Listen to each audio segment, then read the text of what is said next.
आपको संयुक्त वाक्य बोल देना है। फिर इसके बाद में इसका सेकंड पॉइंट है जो कि है कि इसमें प्रयुक्त उपवाक्य स्वतंत्र अर्थ का बोध कराते हैं, मतलब कि सिंपल सा स्वतंत्र अर्थ होता है, दोनों का अलग अलग अर्थ होता है। फिर सेकंड आता है कि इसमें प्रयुक्त उपवाक्य सामान्य स्तर के होते हैं, मतलब कि इक्वल लेवल का होता है, ये नहीं होता कि ये वाला ऊपर है ये वाला नीचे है। तो देखो अब इसका एग्जांपल यहां पर ये है कि आप नाटक देखने जाएंगे या सिनेमा देखने जाएंगे। तो यहां पर क्या हो रहा है कि आप नाटक देखने जाएंगे या सिनेमा, तो यहां पर क्या हो रहा है कि दो चीजों को हम लोग एक साथ मिला रहे हैं। किस वर्ड से? या वर्ड से हम लोग इसे मिला रहे हैं। फिर इसी तरीके से इसका अगला एग्जांपल है, अगले एग्जांपल के अंदर है कि मरीज फल खा लेंगे अथवा खिचड़ी से काम चला लेंगे। अथवा क्या है कि इन दोनों वर्ड्स को जोड़ रहा है, और में ऐसा नहीं है कि एक वर्ड सुपीरियर है या फिर एक वर्ड लोअर है। देन फिर इस मतलब कि एक सेंटेंस, सॉरी। और फिर इसके बाद में जो नेक्स्ट आता है वो आता है मिश्र वाक्य। मिश्र वाक्य क्या होते हैं? मिश्र वाक्य ध्यान से सुनिएगा। मिश्र वाक्य जिस वाक्य में एक से अधिक उपवाक्य जुड़े हों, परंतु देखो एक से अधिक उपवाक्य जुड़े होंगे लेकिन परंतु उनमें एक प्रधान उपवाक्य होगा तो दूसरा आश्रित उपवाक्य होगा, तो उसे हम लोग मिश्र वाक्य कहेंगे। भैया इसका क्या मतलब हुआ? इसका मतलब ये हुआ कि अगर कल बारिश होगी तो मैं आऊंगा। मतलब कि क्या हुआ कि अगर होगी मतलब कि प्रधान हो गया, और दूसरा है इसके ऊपर आश्रित के, मतलब कि इसके होने से दूसरा वाक्य होता है, तो इसको हम लोग बोलते हैं मिश्र वाक्य। जिसके अंदर की दो वाक्य होते हैं, एक के होने से दूसरा होता है, तो उसे हम लोग कहते हैं मिश्र वाक्य। अब जैसे कि इसके अंदर यहां पे जो नेक्स्ट है कि मिश्र वाक्य में आश्रित या गौण उपवाक्य प्रधान उपवाक्य पर निर्भर करता है, कि मतलब कि कौन सा आप बोल सकते हो कि कौन सा सुपीरियर होगा या फिर कौन सा लोअर होगा, ये डिपेंड करता है कि आपका प्रधान उपवाक्य क्या है। फिर से और इसके बाद वाला जो पॉइंट है ना, ये सबसे ज्यादा इंपॉर्टेंट है। इसमें ध्यान से देखो, इसमें कहा गया है कि मिश्र वाक्य व्यधिकरण योजक। अब व्यधिकरण योजक क्या होता है? जैसे कि जैसे वैसे हो गया, जो सो हो गया, जिसकी उसकी हो गया, जहां वहां हो गया, जब तब हो गया, जैसी वैसी हो गया, आदि तो हो गया, जब तब हो गया। अगर ये ऐसे वर्ड्स आपको दिख रहे हैं तो उस केस के अंदर हमारे पास में मिश्र वाक्य हो जाते हैं। जैसे कि एग्जांपल के तौर पर है कि मां ने कहा कि शाम को जल्दी लौट आना। मां ने कहा कि शाम को जल्दी लौट आना। समझ रहे हो मेरी बात? कि मां ने कहा था, क्या कहा था? कि शाम को जल्दी आ जाना।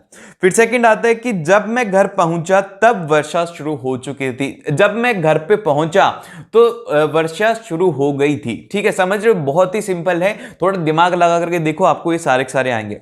अब इसके बाद में हम लोग क्वेश्चन को सॉल्व करते हैं। सबसे पहला हमारा क्वेश्चन है कि बादल घिर गए और वर्षा होने लगी। क्या हुआ? बादल घिर गए और वर्षा होने लगी। तो यहां पर आप लोग अभी मेरे को कमेंट करके बताओगे कि इसका आंसर क्या है। चलो ए बी सी डी में बता दो। ए बी सी डी, क को ए, बी को बी और सी डी, जिसमें से क्या आंसर होगा? बहुत ही ध्यान से सुनो।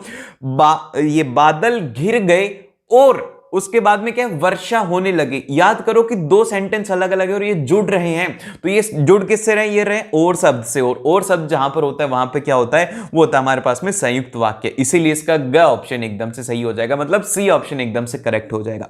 फिर इसके बाद में आता है अगला क्वेश्चन। अगले क्वेश्चन में हमसे कहा गया है कि निम्नलिखित में से मिश्र वाक्य छांटिए। मिश्र वाक्य आपको बताना होगा, ऐसे क्वेश्चन आपके भी एग्जाम में आएगा। तो आप लोग क्या करेंगे? मिश्र वाक्य के लिए हमारी कंडीशन क्या होती है? हमारी कंडीशन ये होती है कि एक जो है उसके ऊपर दूसरा डिपेंडेंट होना चाहिए, मतलब कि अलग अलग वाक्य होने चाहिए, एक प्रधान होना चाहिए और एक उसके अंदर आश्रित होना चाहिए। ठीक है, तो अब हम लोग इसका स्टेटमेंट देखते हैं। सबसे पहले अवीन आई और पढ़ने बैठ गई, मतलब कि अवीन आई और पढ़ने के लिए बैठ गई। तो यहां पर एक शब्द हमें दिख रहा है, वो दिख रहा है और क्या करता है? दो शब्दों को जोड़ रहा है, तो ये क्या हो गया? ये हो गया संयुक्त वाक्य। फिर इसके बाद में नेक्स्ट है यहां पे कि दूध पीकर सो गए। बच्चे दूध पी करके सो गए। तो ये तो सिंपल है, इसके अंदर कुछ भी अलग नहीं है, ना कोई दो सेंटेंस है, सिंपल है, तो ये सरल वाक्य हो गया। फिर इसके बाद में कि अध्यापक के सामने सब शांत रहते हैं, कि अध्यापक के सामने सभी लोग शांत रहते हैं। तो ये भी क्या है? ये भी एक सिंपल है, इसके अंदर ना कोई अलग से क्रिया है, ना कोई इसके अंदर दो सेंटेंस जुड़ रहे हैं। फिर इसके बाद में अगला जो आता है, अगले के अंदर कहा गया है जो झूठ बोलते हैं उन पर विश्वास मत करो, कि जो झूठ बोलते हैं उन पर विश्वास मत करो। तो इसीलिए भैया घ एकदम से सही है, क्योंकि इसके अंदर दो सेंटेंस है अलग अलग हैं कि जो झूठ बोलते हैं, मतलब कि जो झूठ बोलते हैं उन पर विश्वास मत करो, कि एक जो है वो दूसरे के ऊपर डिपेंडेंट है। समझ रहे हो? एक बार अच्छे से पढ़ लोगे ना तो तुम्हें ये सब चीजें आएंगी। ठीक है, अब इसके बाद में आता है अगला क्वेश्चन, जो कि है हमारा क्वेश्चन नंबर 3। क्वेश्चन नंबर 3 में कहा जाता है कि आनंद 4 दिन गांव में रहा और वह सबका प्रिय हो गया, एक स्टेटमेंट गिवन है। आपको कहा गया कि इस वाक्य को संयुक्त वाक्य में रूपांतर कीजिए, कि आपको संयुक्त वाक्य में कन्वर्ट करना है। तो संयुक्त वाक्य क्या होता है कि दो वाक्यों को हम लोग किसी एक जो संयोजक शब्द है उससे हम लोग उसको रिलेट कर दें। तो अब देखिए इसके अंदर क्या है, इसके अंदर है कि आनंद 4 दिन गांव में रहा और सबका प्रिय हो गया। तो यहां पर आप देख रहे हो कि यहां पर जो शब्द है वो है और से क्या हो रहा है कि दोनों सेंटेंस जोड़ रहे हैं, तो इसीलिए क्या हो जाएगा, एकदम से करेक्ट हो जाएगा, का ऑप्शन इसका एकदम से सही हो गया। फिर इसके बाद में आते हैं इसका अगला question, question number 4। Question number 4 में हमसे कहा गया है कि वह पुस्तक कहां है जो कल खरीदी थी। वह पुस्तक कहां है जो कल खरीदी थी। तो यहां पर अलग अलग है ना, कि सबसे पहले एक है यहां पर प्रधान और दूसरा है यहां पे उपवाक्य। तो यहां पर इसमें बोला गया है कि रेखांकित उपवाक्य का भेद बताइए कि इसका भेद क्या होगा। तो इसका भेद क्या है कि यहां पर इसमें ध्यान से देखो, इसमें बोला गया है कि जो कल खरीदी थी। तो यहां पर बेसिकली कहा गया है क्रिया के बारे में बात करी गई। तो ये कौन सा हो जाएगा, ये हो जाएगा हमारे पास में क्रिया विशेषण आश्रित उपवाक्य, ठीक है, क्योंकि इसके ऊपर डिपेंड है कि जो कल खरीदी थी ना उसके बारे में बताओ। और फिर इसके बाद में अगला क्वेश्चन आता है। अगले क्वेश्चन में हमसे कहा गया है कि निम्नलिखित में सरल वाक्य, कि इनमें से सरल वाक्य कौन सा है यार, ये तो तुम लोग ही बताओगे। जल्दी से इसका कमेंट करो कि भैया 5th वाले का आंसर क्या है, ए है, बी है या फिर सी है या फिर डी है। देखो पढ़ो और एकदम से इसका आंसर आना चाहिए और इसमें गलती नहीं करनी है तुम्हें। देखो अब मैं बताता हूं, मतलब करो पहले उसके बाद में मैं बताता हूं। तो देखो इसमें कहा गया कि जैसी वर्षा हुई वैसे ही मोर नाचने लगे। क्या हुआ, जैसे ही वर्षा हुई वैसे ही मोर नाचने लग गए, मतलब एक दूसरे के ऊपर डिपेंडेंट है, तो एक दूसरे के ऊपर डिपेंड है, तो क्या हो गया, ये हो गया मिश्र वाक्य। दूसरा है कि वर्षा हुई और मोर नाचने लगे। वर्षा हुई और मोर नाचने लग गए, तो दो अलग अलग सेंटेंस इनको जोड़ा गया। फिर इसके बाद में है कि वर्षा होते ही मोर नाचने लग गए, ये एकदम से सही स्टेटमेंट है। तो इसीलिए हमारा जो आंसर है वो हो जाएगा ग ऑप्शन, एकदम से सही हो जाएगा। तो सी ऑप्शन इसके लिए एकदम से करेक्ट है। और फिर इसके बाद में आता है अगला क्वेश्चन, अगला जो चैप्टर है वो है हमारा वाच्य। अब देखिए वाच्य 3 तरीके के होते हैं, एक होता है करतवाच्य, दूसरा होता है कर्मवाच्य और तीसरा होता है भाववाच्य। अब इसके बाद में जो सबसे फर्स्ट आता है वो आता है हमारे पास में करतवाच्य। तो देखिए करतवाच्य क्या होता है, करतवाच्य वो होता है जिस वाच्य में कर्ता में प्रमुखता होती है, कि कर्ता में प्रमुखता होती है, अर्थात क्रिया का प्रयोग कर्ता के लिंग वचन कारक के अनुसार होता है और इसका सीधा संबंध कर्ता से होता है, तब करतवाच्य होता है। मतलब सिंपल सा ये है, करत में याद रखो कर्ता। अब कर्ता के ऊपर ही सब कुछ डिपेंडेंट करेगा कि कर्ता का लिंग क्या है, कर्ता का वचन क्या है, इसके ऊपर डिपेंड करेगी क्रिया। तो ये समझ के बहुत ही सिंपल है कि कर्ता के ऊपर अगर कोई डिपेंड कर रहा है, सब्जेक्ट के ऊपर अगर डिपेंड कर रहा है, तो वहां पे हो जाएगा कर्तावाचक। अब जैसे कि यहां पर फॉर एग्जांपल के लिए हमें दिया गया, मतलब कि नेक्स्ट स्टेटमेंट है कि कर्ता के अपने सामर्थ्य या क्षमता दर्शाने के लिए सकारात्मक वाक्यों में क्रिया के साथ एक भिन्न रूप का प्रयोग किया जाता है। मतलब कि सिंपल से इसको हम लोग वहां पे यूज में लेते हैं जहां पर कि जो करता है वो अपनी कैपेबिलिटी दिखा रहा है कि मैं ऐसा कर सकता हूं, या फिर एक सकारात्मक वाक्य है, वहां पे हम लोग इसको यूज करते हैं। जैसे कि एग्जांपल के तौर पर है कि मैं फ्रेंच पढ़ लिख सकता हूं, ये मेरी कैपेबिलिटी है कि मैं फ्रेंच पढ़ और लिख सकता हूं। और फिर इसके बाद में नेक्स्ट स्टेटमेंट है कि यह कलाकार फिल्म गीतों के अलावा लोकगीत भी गा सकता है। कि यह जो कलाकार है ना, आप इसको देख रहे हो, ये जो स्टूडेंट है, ये एक ही सब्जेक्ट में नहीं सभी स्टूडेंट में बहुत अच्छा कर सकता है। तो ये क्या होता है, ये होता है करतवाच्य। अब इसके बाद में आता है सेकंड, जो कि है हमारे पास में कर्मवाच्य। अब देखो इसके नाम से ही क्लियर है, इसके नाम से क्लियर है कि इसके अंदर क्या होगा कि जिस वाक्य में कर्म की प्रधानता होगी, यहां पर कर्म की प्रधानता होगी, कर्ता के अंदर कर्म की, मतलब कि कर्ता की प्रधानता होती है, यहां पर कर्म की प्रधानता होगी, तथा क्रिया का प्रयोग कर्म के लिंग वचन और पुरुष के अनुसार होता है और कर्ता की स्थिति में स्वयं कर्म होता है, वहां हम लोग कर्मवाच्य होता है। मतलब सिंपल सा है कि जहां पर एक आपको याद रखना है कि कर्म की यहां पर प्रधानता होती है। इसके एक ट्रिक बताऊं जिससे कि आपका कभी भी कोई भी क्वेश्चन गलत नहीं होगा। यहां पे याद रखना कि कर्मवाच्य के वाक्यों में प्राय क्रिया जा का रूप होता है, जैसे कि पढ़ा जाता है, जैसे कि पढ़ते हैं, जैसे कि जाते हैं। तो ऐसे अगर क्रियाएं हैं तो वहां पर जा का रूप जो होता है वहां पे हम लोग क्या बोल सकते हैं कि कर्मवाच्य होता है। जैसे कि एग्जाम्पल के तौर पर यहां पर कि दादाजी अखबार पढ़ते हैं और उसी के साथ में पुजारी पूजा करता है। अगर ऐसी क्रियाएं हैं तो यहां पे हम लोग क्या बोलते हैं, ये होगा कर्मवाच्य। और फिर इसके बाद में जो अगला आता है वो आता है भाववाच्य। भाववाच्य को थोड़ा ध्यान से समझना, जो आपकी फीलिंग्स होती है ना वो बड़ी इंपॉर्टेंट होती है। और आपकी और मेरी फीलिंग बताऊं कहां से, यहां से, ठीक है, इधर ही है ना, हाँ लेफ्ट से मेरे दिल से दिल जुड़ा हुआ है हम लोगों का, ठीक है, तो इसीलिए आप लोग समझ भी पा रहे हो। अब इसके बाद में आता है भाववाच्य। अब देखिए भाववाच्य को ध्यान से समझो, भाववाच्य की फीलिंग लो। फीलिंग क्या है कि इस वाच्य में कर्ता अथवा कर्म की नहीं बल्कि भाव अर्थात क्रिया की प्रधानता होती है। मतलब कहने का यह है कि यहां पर क्रिया की प्रधानता होगी, कर्ता और कर्म नहीं होंगे, यहां पर जो फीलिंग है उसको ज्यादा इमोशन दिया जाएगा। जैसे कि बेसिकली ये जो होता है ये होता है मतलब कि इस वाक्य में प्राय नकारात्मक वाक्य होते हैं, जिनके अंदर की नहीं वाले होते हैं वो ज्यादातर वाक्य इसमें ही होते हैं। एंड भाववाच्य में अकर्मक क्रिया का प्रयोग किया जाता है। अकर्मक क्रिया का प्रयोग किसमें किया जाता है? भाववाच्य में सिर्फ। अब इसका एग्जाम्पल क्या है? इसका एग्जाम्पल हमारे पास में कि मरीज से उठा नहीं जाता। ठीक है, यहां पर देखो ध्यान से भावना आएगी ना, मरीज से उठा नहीं जाता। और उसी के साथ में पहलवान से दौड़ा नहीं जाता, बच्चों से पढ़ा नहीं जाता। ठीक है, ये समझ रहे हो मेरी बात? तो जिसके अंदर की ज्यादा ही हम लोग ऐसे कर दे कि नहीं किया जाता, तो वो जो होता है यहां पे होता है हमारे पास में भाववाच्य। अब जैसे कि सबसे पहला हमारे पास में क्वेश्चन है, सबसे फर्स्ट क्वेश्चन में हमसे कहा गया है कि निम्नलिखित वाक्य का वाच्य बताइए। इसमें कहा गया है कि पर्यटकों द्वारा तीर्थ यात्रा की जाएगी, कि भैया पर्यटक जो हैं वो हमारी तीर्थ यात्रा करेंगे। तो अब ध्यान से देखो कि की जाएगी, क्रिया देखो कि की जाएगी, तो यहां पर बेसिकली क्या हो रहा है कि हमारी क्रिया है उसको देख करके हमने पता लगा लिया कि ये कैसा होगा, ये होगा कर्मवाच्य। तो इसीलिए हम लोग इसका आंसर देंगे, वो देंगे ग ऑप्शन इसका एकदम से करेक्ट हो जाएगा। अब इसके बाद में आते हैं इसका सेकंड क्वेश्चन। सेकंड क्वेश्चन में हमसे कहा गया है कि हालदार साहब ने पान खाया। क्या किया? हालदार साहब ने पान खाया। अब हमसे कहा गया कि उपयुक्त वाक्य को कर्म वाच्य में बदलिए। तो यहां पर क्या होगा कि हमें कर्म को ज्यादा प्रधानता देनी, इसी के अकॉर्डिंग हमारी क्रिया होनी चाहिए। तो जब आप इसमें पढ़ोगे, सबसे पहले कहा गया है कि हालदार साहब द्वारा पान खाया जाता है। गलत है भाई, एकदम ही गलत है, इतना भी कोई गलत होता है?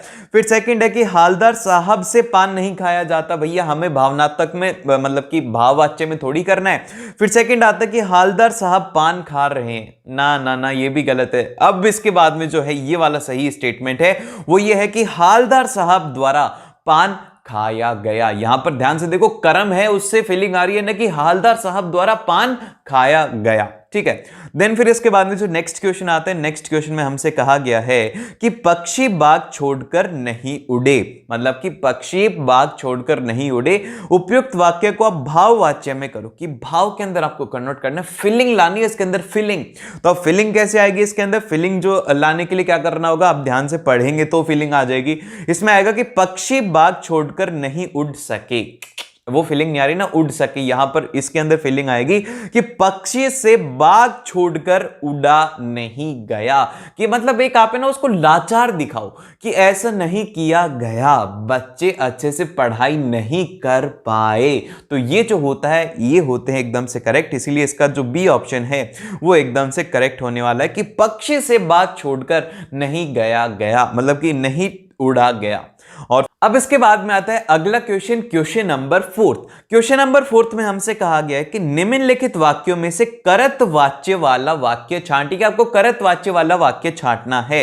तो यहां पर इसमें सबसे पहले कहा गया है कि छात्रों द्वारा सभी का स्वागत हुआ। कि मतलब छात्र थे, उन्होंने सभी का स्वागत किया। तो यहां पर ये नहीं होगा, क्योंकि जैसे कि आपने ध्यान से देखो, इसकी कर्ता है और क्रिया का बीच में रिलेशन नहीं हो रहा है। फिर दूसरा है, यहां पर बोला गया कि छात्राओं ने सभी का स्वागत करवाया गया। मतलब कि छात्राओं से सभी का स्वागत करवाया गया, तो ये उधर की तरफ जा रहे, कर्म वाच्य की तरफ, यहां पे नहीं है, ये भी गलत है। लेकिन जो अगला स्टेटमेंट है जो कि छात्राओं ने सभी का स्वागत किया। क्या किया? छात्राओं ने सभी का स्वागत किया। तो इसलिए यहां पर जो सही क्वेश्चन हो जाएगा और जो सही आंसर हो जाएगा वो हो जाएगा सी ऑप्शन, मतलब ग ऑप्शन एकदम से सही हो जाएगा। फिर इसके बाद में अगला क्वेश्चन आता है। अगले क्वेश्चन में हमसे कहा गया है कि निम्नलिखित में से कौन सा भाववाच्य का सही विकल्प है, कि कौन सा भाववाच्य का एकदम से करेक्ट हमारे पास में स्टेटमेंट रहेगा। तो देखो, आपको यहां पर भाववाच्य से रिलेटेड पूछा गया है, तो एकदम से आपको जिसमें एक पढ़ती फीलिंग आ जाए ना वो सही हो जाएगा। मैं बता रहा हूं, अगर आप फीलिंग से करोगे ना तो फीलिंग से आप इन क्वेश्चंस को, भावनात्मक वाले हैं, इनको कर सकते हो। तो इसमें कहा है कि आओ वहां बैठ जाओ। फिर इसके बाद में अगला है कि आओ वहां बैठ जाएं। मतलब कि एक ऐसी क्रिया जिसके अंदर कि आप लोग ऐसे बोल रहे हो कि आओ वहां बैठ जाएं, तो इसके अंदर हम लोग इसे बोलते हैं, ये जो इसके लिए ख ऑप्शन एकदम से करेक्ट हो अब इसके बाद में जो नेक्स्ट आता है वो आता है हमारे पास में पद परिचय। अब देखिए पद परिचय जो है इसमें आपको अगर कोई क्वेश्चन आता है तो उसमें आपको इनसे रिलेटेड ही आएगा। ये जो 8 पॉइंट है ये आपको ध्यान से समझना है। सबसे पहले अगर संज्ञा में आता है तो संज्ञा के अंदर उसके तीनों भेद, उसका लिंग, उसका वचन, उसका कारक क्रिया के साथ में क्या संबंध है ये आपको देखना है। देन फिर इसके बाद में नेक्स्ट अगर आता है सर्वनाम, सर्वनाम के आपको भेद बताने हैं, पुरुष बताना है, लिंग बताना है, वचन बताना है, कारक और क्रिया के साथ में क्या संबंध है। और फिर इसके बाद में अगला आता है विशेषण। विशेषण के अंदर आप बात विशेषता की याद रखेंगे कि विशेषण का भेद कौन सा है, उसका लिंग क्या है, उसका वचन क्या है और उसका विशेष्य क्या है। और फिर इसके बाद में नेक्स्ट आएगा क्रिया। क्रिया के भेद, लिंग, वचन, पुरुष। आपको सिंपल सा कुछ भी याद नहीं रखना। फिर चाहे से देखो मैं बताता हूं आपको, ये सब कुछ कॉम्प्लिकेट हो जाएगा, कितना सारा भैया कैसे याद रखेंगे। देखो अगर कुछ भी हो, एक तो उसके भेद, अगर संज्ञा है तो उसका भेद, सर्वनाम है तो उसका भेद, विशेषण है तो उसका भेद, क्रिया है तो उसका भेद। फिर सेकंड उसका कि लिंग क्या है, उसका वचन क्या है और किस तरीके से, मतलब कि जैसे कि सिंगुलर है, प्लुरल है या फिर आप लोगों के मस्कुलिन है, फेमिनिन है, ये समझ रहे हो ना। इंग्लिश में तुम समझते हो तो इंग्लिश में समझ लो, ठीक है, पर समझ लो उस बात को। और फिर लास्ट के अंदर है कि जैसे कि क्रिया के साथ में उसका क्या रिलेशन है, कि मतलब कि जो हमारी वर्ब है उसके साथ में उसका क्या रिलेशन है, ये आपको उसके अंदर याद रखना है। अब जैसे कि क्रिया विशेषण हो गया तो क्रिया विशेषण में भी आपको क्रिया विशेषण का भेद तथा उसकी विशेषता बताई जा रही है का उल्लेख आपको करना है, कि किसकी विशेषता बताई जा रही है, कि इस क्रिया की विशेषता बताई जा रही है। फिर इसके बाद में आते हैं समुच्चय बोधक। समुच्चय बोधक में भेद और जिन शब्दों या पदों को मिला करके उल्लेख किया जा रहा है वो आपको बताना। अब इसके बाद में करते हैं हम लोग इसके क्वेश्चन, जिससे करके आपको पता लग जाएगा कि यार पद परिचय से कैसे क्वेश्चन आएंगे। तो पद परिचय से सबसे फर्स्ट क्वेश्चन है कि हम कल दिल्ली जा रहे हैं। अब यहां पर ये दिल्ली है तो क्या है भैया, कैसी एक जगह का नाम है। दिल्ली क्या है, एक जगह का नाम है। तो जब जगह का नाम होता है तो हम लोग उसे क्या कहते हैं, उसे कहते हैं हम लोग जातिवाचक संज्ञा। किसी व्यक्ति, वस्तु, स्थान के नाम, मतलब कि स्थान के नाम को हम लोग कहते हैं यहां पर जातिवाचक संज्ञा। और ये कैसी है, दिल्ली कैसी है, एक वचन है और पुल्लिंग है और उसी के साथ में ये क्या है, ये है एक कर्ता कारक है। ठीक है, समझ रहे हो, बहुत ही सिंपल है, बहुत सिंपल तरीके से। बस तुम तो ये निकाल लेना, पहला ही निकाल लेना, उससे तुम्हारा हो जाएगा। और उसके बाद में उसके लिंग और वचन निकालोगे तो पूरे अच्छे से सॉल्व हो जाएगा। फिर इसके बाद में जो नेक्स्ट आता है, नेक्स्ट हमारे पास में है वो है कि यह बालक बहुत मेधावी है। अब यहां पर यह, यहां पर इसमें मार्क करा गया है कि यह के बारे में आपको बताना है। तो देखिए यह क्या होगा, यह क्या है, यह एक सर्वनामिक विशेषण है। सर्वनामिक विशेषण है जो कि क्या है, एक वचन है, पुल्लिंग है और उसी के साथ में विशेष्य है जो कि है इसका बालक। ठीक है, यह क्या है, एक सर्वनामिक विशेषण है। मतलब कि यह जो लड़का दिख रहा है, मैं जानता हूं यह लड़का और लड़की जो है ये बहुत ही अच्छा स्कोर करने वाला है इस बार। ठीक है, बहुत ही सिंपल पेपर आएगा, क्यों चिंता कर रहे हो यार, बस ये 2-4 क्वेश्चन और कर लो, फिर उसके बाद में तुम्हारी छुट्टी, तुम्हारे हिंदी में फुल। अब इसके बाद में जो नेक्स्ट आता है क्वेश्चन नंबर 3। क्वेश्चन नंबर 3 में हमसे कहा गया अचानक वर्षा होने लगी, या शब्द देखो वो है अचानक या फिर एकदम से। अगर ऐसा होता है कि जल्दी से, अगर ऐसे शब्द होते हैं तो यहां पर याद रखना कि यहां पे एक स्पीड की बात करी जा रही कि अचानक से, एकदम से। तो ये क्या होता है, अगर ऐसा होता है तो यहां पे हम लोग क्या बोलते हैं, वो बोलते हैं रीतिवाचक क्रिया विशेषण होता है ये। और यहां पर होने लगी की क्रिया बता रहा है कि मतलब होने लगी जो है उसकी यहां पे क्रिया बता रहा है कि कैसे होने लगी, अचानक से होने लग गई। फिर इसके बाद में अगला क्वेश्चन आता है। अगले क्वेश्चन में हमसे कहा गया वाह भारत मैच जीत गया। बहुत अच्छी बात है कि भारत मैच जीत गया। तो यहां पर वाह क्या है, यहां पर एक्साइटमेंट दिखाई दे रही। जहां पर भी एक्साइटमेंट दिखाई जाती है वहां पर हम लोग क्या लेते हैं, विस्मयादि बोधक अवयव होता है। ठीक है, जहां पर भी हमें ना ऐसी कोई भी दिखानी होती है, जैसे कि इंग्लिश के अंदर होता है वाओ, ये कांग्रेचुलेशंस, ये जो होते हैं ये वर्ड्स होते हैं किसमें आती हैं, विस्मयादि बोधक अवयव में। अब जैसे कि हम लोग इसके अंदर क्या कहेंगे, विस्मयादि बोधक अवयव हो गया। अब इसमें कैसे फीलिंग आ रही, वाह मतलब खुशी वाली फीलिंग आ रही है, तो इसलिए यहां पर प्रसन्नता सूचक भाव की अभिव्यक्ति हो रही है। लेकिन अगर मान लो कि एकदम से उदासी वाला हो जाता, शिट, अगर ऐसा हो जाता, अरे बाप रे, अगर ऐसा हो जाता, तो इस केस के अंदर क्या हो जाता, यहां पे जो होता कि मतलब कि ये क्या है कि ये प्रसन्नता सूचक है, लेकिन यहां पर याद आता शोक सूचक यहां पर है। ठीक है, कि मतलब कि बेसिकली खुशी है तो खुशी को ही बताया गया है। फिर इसके बाद में जो नेक्स्ट आता है, नेक्स्ट में हमसे कहा गया है कि शाबाश तुमने अच्छा कार्य किया है। शाबाश तुमने अच्छा कार्य किया है, लाइक कर दिया है, सब्सक्राइब कर दिया है। तो ये क्या होगा, यहां पर इसमें पूछा गया कि तुमने क्या हो रहा है, तुमने, तो यहां पर कौन सा हमारे पास में जो पुरुषवाचक सर्वनाम होगा, कौन सा सर्वनाम होगा, तो यहां पर मैं क्या कर रहा हूं, तुम्हें पॉइंट कर रहा हूं। अगर हम किसी को पॉइंट करते हैं तो यहां पे हम लोग इसमें बोलते हैं मध्यम पुरुषवाचक सर्वनाम होता है। और ये कैसा है, ये एक को पॉइंट कर रहा हूं मैं, तो यहां पर क्या हो जाएगा, एक वचन हो जाएगा। और ये क्या है, ये है एक कर्ता कारक है, ठीक है। तो इसीलिए इसका जो करेक्ट आंसर हो जाएगा वो हो जाएगा का ऑप्शन इसमें एकदम से सही होने वाला है, मतलब ए ऑप्शन और का ऑप्शन एकदम से सही होगा इसका। अब इसके बाद में जो नेक्स्ट आता है वो आता है अलंकार। अब देखिए अलंकार क्या होते हैं, अलंकार हमें हमारे टीचर ने बताया था कि जैसे कि जो औरतें होती हैं या फिर आप देखते हो कि आप भी है ना तैयार होते हो, आप अलग अलग आभूषण लगाते हो, जैसे कि आपने देखा होगा कि आपकी मम्मी हाथों में कुछ पहनती हैं, कानों में कुछ पहनती हैं, तो क्या होते हैं, एक तरीके से उनके आभूषण होते हैं। तो इसी तरीके से जो हमारी भाषा है इसके अंदर भी अलंकार होते हैं, जिससे कि हमारी भाषा की जो सुंदरता है वो बढ़ती है। तो वही है, यहाँ पर इसके कुछ 6-7 पार्ट है जो कि आपको अच्छे से समझ लेने, उसके बाद में आप कोई भी क्वेश्चन को सॉल्व कर सकते हो। तो इसमें सबसे फर्स्ट जो आता है वो आता है अनुप्रास अलंकार। तो अनुप्रास अलंकार क्या होता है, जैसे कि वर्णों के आवर्ती को अनुप्रास कहते हैं। तो यही इसका पूरा सारांश है कि जिसके अंदर बार बार वर्ण रिपीट होते हैं। वर्ण सिंपल से समझो भैया, तुम इंग्लिश वाले हो तो इंग्लिश के अंदर मतलब होता है जैसे कि ए अगर लेटर बार बार रिपीट हो रहा है, उसी तरीके से अगर हिंदी के अंदर जैसे कि यहां पर है कि तरनी तनुज तथा तमल तरुवर बहु छाए, तो यहां पर आप देख रहे हो कि तरनी का तय, तनुज का तय, तता का तय और तमल का तय, तरुवर का तय, तो यहां पर त त त त त बार बार रिपीट हो रहा है। तो ये क्या होता है, यहां पर होता है हमारे पास में अनुप्रास अलंकार।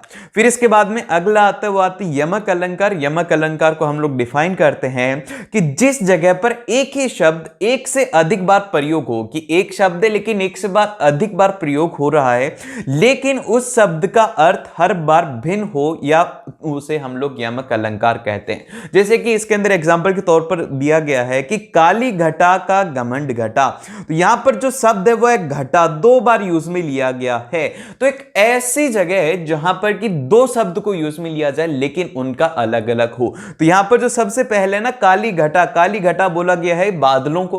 फिर सेकंड में कहा गया है कि का घमंड घटा। अब घटा मतलब वो दूसरे वाला नहीं, अब यहां पर घटा का मतलब दूसरा। घटा का मतलब क्या है कि जैसे कि लेस हो जाना, कि मतलब उसका घमंड टूट गया, तो ये होता है यहां पर काली घटा का घमंड घटा।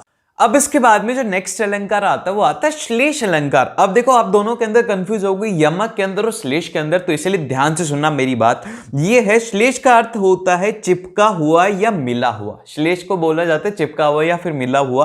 और यहां पर इसकी डेफिनेशन हो जाएगी कि जब एक ही शब्द के हमें विभिन्न अर्थ मिले तो उसे हम लोग श्लेष अलंकार कहते हैं। अब आप बोलोगे कि भैया पीछे यमक में भी तो यही था कि वहां पर जो घटा था 2 जगह पर थी लेकिन उसका वर्ड अलग अलग था। लेकिन यहां पर ध्यान से देखना, इसका एग्जाम्पल देखो। इसका एग्जाम्पल है कि रहीमन पानी राख ये बिन पानी सब सून, और पानी गए उबरे मोती मानस चुन। अब देखिए यहां पर सबसे पहले यहां पर इस दोहे में रहीम ने पानी को 3 अर्थों में प्रयोग किया गया है। पानी का पहला अर्थ है मनुष्य के संदर्भ में, जब इसका मतलब है विनम्रता से। रहीम कहते हैं कि मनुष्य हमेशा विनम्र पानी होना चाहिए। सबसे पहले स्टेटमेंट में है कि रहीमन पानी रखिए बिना पानी सब सून। अब सेकंड में क्या होता है कि पानी का दूसरा अर्थ है तेज या चमक। रहीमन कहते हैं कि चमक के बिना मोती का कोई भी मूल्य नहीं है। अब इस बार क्या बोल दिया, पानी को किसके साथ में कर दिया, तेज चमक के साथ में, जो कि मोती से कर दिया गया। अब इसके बाद में जो नेक्स्ट आता है, इसका जो तीसरा अर्थ यहां पे कहा गया है कि पानी का तीसरा अर्थ है जल से, जिसका आटे और चून से जुड़ करके दर्शाया गया है। जैसे कि आटा और चून मिल जाता है ना, चून मतलब आटा। एंड रहीम यहां पर कहते हैं कि जिस तरह से आटे का असी तत्व पानी के बिना नम्र हो जाता है और मोती का मूल्य आभा के बिना हो जाता है, उसी तरीके से। अब यहां पर ध्यान से देखो, सभी को अलग अलग कंपेयर करा गया, सभी का अलग अलग मतलब निकल रहा है। शब्द एक ही है लेकिन उसका अलग अलग मतलब निकल रहा है। लेकिन वहीं पर पीछे क्या हो रहा था कि शब्द 2 बार हैं, उनका मतलब अलग अलग है। इनका मतलब अलग अलग है लेकिन ये एक बार ही है। एक जो हमारा है, बोल सकते हैं क्या है, ये एक सेंटेंस के अंदर एक बार है। सेंटेंस नहीं होगा ये, आई थिंक कि एक पद के अंदर एक बार होगा। और फिर इसके बाद में जो नेक्स्ट आता है वो आता है अर्थालंकार। अर्थालंकार को हम लोग डिफाइन करते हैं कि जिस अलंकार में अर्थ के माध्यम से काव्य में चमत्कार उत्पन्न होता है वहां अर्थालंकार अलंकार होता है कि कैसा अलंकार जिसके अर्थ से यहां पर क्या होता है, चमत्कार उत्पन्न होता है, उसको हम लोग कहते हैं अर्थ अलंकार। दूसरे शब्दों में जबकि किसी वाक्य छंद से अर्थ के आधार पर सजाया जाए तो उसे हम लोग अर्थ अलंकार कहते हैं। अब इसके बाद में जो अगला अलंकार आता है वो आता है रूपक अलंकार। अब देखिए रूपक अलंकार के क्या कहा जाता है, रूपक अलंकार में हमसे कहते हैं कि जब गुण की अत्यंत समानता के कारण उपमेय को ही उपमान बता दिया जाए, मतलब कि उपमेय और उपमान को बता दिया जाएगा, इसका मतलब यह है कि जो उपमेय है उसको कहा जाएगा कि वैसा ही उपमान है, और उसके आगे है कि उपमेय और उपमान में अभिन्नता दर्शाई जाए तो वहां पर हम लोग इसे कहते हैं रूपक अलंकार। दूसरे शब्दों में रूपक अलंकार में उपमेय और उपमान में कोई अंतर नहीं दिखाई पड़ता। जैसे कि सेंटेंस आप इसके अंदर देखो, इसका जो है यहां पे वो ये है कि पायो जी मैंने राम रतन धन पायो, मैंने जो पाया है राम रतन धन पाया। तो यहां पर क्या हो रहा है कि उपमेय और उपमान के अंदर आप अभिन्नता नहीं दर्शा रहे हो, उपमेय और उपमान एक जैसे हैं। अब इसका मतलब समझो, इसका मतलब क्या है कि ऊपर दिए गए उदाहरण में राम रतन को ही धन बताया गया है, राम रतन उपमेय पर है और धन उपमान का आरोप है। राम रतन क्या है यहां पर, यह है उपमेय और धन जो है वो है उपमान है, एवं दोनों में अभिन्नता है। और यहां आप देख सकते हैं कि उपमान एवं उपमेय में अभिन्न दर्शाया जा रहा है। हम जानते हैं कि अभिन्नता दर्शाई जाती ही है जहां रूपक अलंकार होता है, जहां पर अभिन्नता मतलब कि ऐसा अलग हो ही नहीं सकते, तो वहां पर हम लोग बोल देंगे रूपक अलंकार होगा। फिर इसके बाद में जो अगला आता है वो आता है उत्प्रेक्ष अलंकार। उत्प्रेक्ष अलंकार क्या होता है, इसको हम लोग डिफाइन करेंगे कि जब समानता होने के कारण, जब समानता है उसी के कारण उपमेय में उपमान के होने की कल्पना की जाए, यहां पर कल्पना की जा रही है लेकिन वहां पर क्या किया जाता था, एक जैसा ही मान लिया जा रहा था, या संभावना हो तो वहां पर हम लोग उत्प्रेक्ष अलंकार कहते हैं। अब इसकी एक ट्रिक है, इसकी ट्रिक क्या है, इसकी ट्रिक ये है कि यदि पंक्ति में मनु जनु जनहु जानू मानहु मानो निश्चय इव जो आदि शब्द अगर आते हैं तो यहां पर होता है उत्प्रेक्ष अलंकार। जैसे अब इसका एग्जाम्पल क्या है, इसका एग्जाम्पल हमारे पास में ये है कि ले चला साथ में कनक जो भिक्षुक लेकर स्वर्ण। तो आप देखो यहां पर ध्यान से इसका हम लोग इसका जब इसका मीनिंग समझेंगे, यहां पर दिया गया है कि ऊपर दिए गए उदाहरण में जैसे कि आप देख सकते हैं कि कनक का अर्थ है धतूरा, कवि कहता है, यहां पर देखो कि यहां पर ये मान रहा है कि ऐसा हो जाए, तो यहां पे उसी के अंदर होता है कि वह धतूरे को ऐसे लेकर के चल रहा है जैसे कि कोई भिक्षुक सोना लेकर के जा रहा हो। यहां पर बेसिकली कंपैरिजन होता है दो के बीच में कि ऐसा हो रहा हो। और इसके बाद में आता है सिक्स्थ, जो कि हमारे पास में अतिशयोक्ति अलंकार। अतिशयोक्ति अलंकार क्या होता है कि जब किसी वस्तु व्यक्ति आदि का वर्णन बहुत बड़ा चढ़ा करके किया जाए, कि आप बहुत बड़ा चढ़ा करके किसी की तारीफ कर रहे हो, तो वहां पर अतिशयोक्ति अलंकार होता है। देखो इसका एग्जाम्पल देखो, इसका सिंबल से आपको मतलब समझाऊं, जहां पर कि आपको लगे ना कि यार बहुत लंबी लंबी फेंक रहे हैं, कि कोई लंबी लंबी फेंक रहा है, भाई साहब मेरे पास में ऑडी BMW मर्सिडीज है लेकिन आता वो साइकिल पे ही है, तो ऐसे अगर फेंकने वाली बातें हैं तो वहां पर क्या होता है, वो होता है अतिशयोक्ति। अब देखो इसका एग्जांपल के तौर पर यहां पर दिया गया है कि आगे नदियां खड़ी अपार घोड़ा कैसे उतरे पार। यहां पर है कि आगे खड़ी है नदियां पार, घोड़ा कैसे उतरे पार। राणा ने सोचा इस पार तब तक चेतक था उस पार, कि राणा का सोचना खत्म नहीं हुआ, उससे पहले चेतक वहां पर पहुंच गया। तो कितनी ज्यादा बढ़ा चढ़ा करके बात कही गई है। तो ऐसे जो होते हैं वहां पे हम लोग बोलते हैं, ऐसी पंक्तियों में हम लोग बोलते हैं कि अतिशयोक्ति अलंकार है। फिर इसके बाद में आता है मानवीयकरण अलंकार। तो मानवीयकरण अलंकार में हम लोग कहते हैं कि जब प्राकृतिक वस्तुएं जैसे पेड़ पौधे बादल आदि में मानवीय भावनाओं का वर्णन किया जाए, निर्जीव चीजों में सजीव होने को दर्शाया जाए, तब वहां पर मानवीयकरण अलंकार होता है। जैसे कि सिंपल से हम लोग कई बार कह देते हैं ना कि तू गधे जैसा है, ये बहुत ही गंदा एग्जाम्पल था, लेकिन हम लोग क्या कर रहे हैं कि कोई एक इंसान जीवित है, उसको हम एक निर्जीव चीज से कंपेयर कर रहे हैं, तो वहां पे क्या होता है, वहां पे होता है मानवीयकरण अलंकार। देखो यहां पर ध्यान से इसका एग्जाम्पल देखो, यहां पर है कि फूल हंसे कलियां मुस्कुराई। तो मतलब बेसिकली फूल हंसते हैं क्या, फूल नहीं हंसते, तो इसीलिए यहां पर क्या हो गया मानवीयकरण अलंकार। तो आई होप कि आपको ये अच्छे से समझ में आया होगा, और ऑल द वेरी बेस्ट। मिलते हैं आप लोगों से नेक्स्ट वीडियो में। सब्सक्राइब नहीं किया है तो सब्सक्राइब कर लो, लाइक नहीं किया है तो जल्दी से लाइक कर दो।